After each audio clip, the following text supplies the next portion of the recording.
Cześć Mikołaj, cette semaine Ronaldo il a gagné son 5ème ballon d'or et il a égalisé Messi. C'est vraiment des extraterrestres les deux là. Il y a eu aussi le tirage au sort des 8ème de finale de la Champions League avec notamment le PSG qui tombe contre le Real Madrid et Chelsea qui tombe contre Barcelone. Voilà, Piuka numéro 4, c'est maintenant.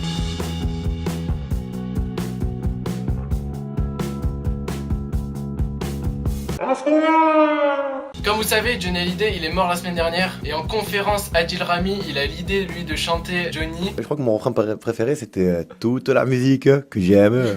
Elle vient de là, vient du blues. Les mots ne sont jamais les mêmes pour exprimer ce qu'est le blues. Zapping.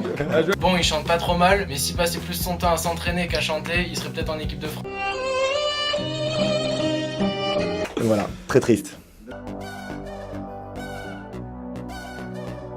Cette semaine, David Silva a marqué 3 buts, c'est le meilleur buteur et il est suivi de Di Maria, Son, Kane et Ronaldo qui en ont mis 2. Bon, c'était pas une semaine avec des beaux buts, avec beaucoup de buts, mais bon, David Silva fait une belle performance, c'est le meilleur buteur cette semaine.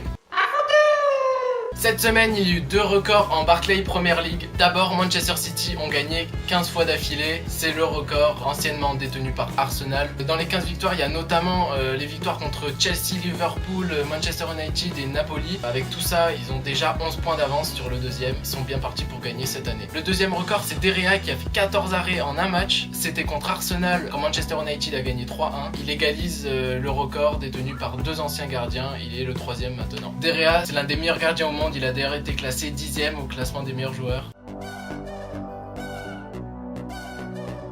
Le meilleur joueur cette semaine, ça a été chaud parce qu'il y a Ronaldo et Messi qui ont fait un match de fou en championnat. Par contre, ils ont joué qu'un seul match. Il y a Willian aussi qui a bien joué. Par contre, sur les 2 matchs, il était bon que dans le dernier ou sur les 3 buts de Chelsea, il marque un but et il fait 2 passes décisives. Mais le meilleur cette semaine, c'était David Silva. Sur les 2 matchs de Manchester City, il a été décisif. Il a un placement offensif parfait. À chaque fois, on le voit apparaître sur un coin de l'écran quand il y a une action offensive pour Manchester City. Il a notamment mis le but vainqueur du derby Manchester United-Manchester City. Même si le but est franchement pas très beau, il l'a mis parce qu'il était hyper bien placé.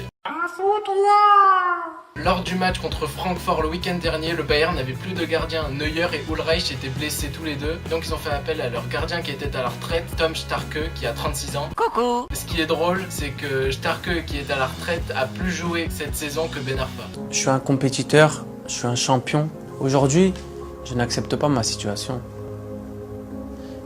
Et c'est normal.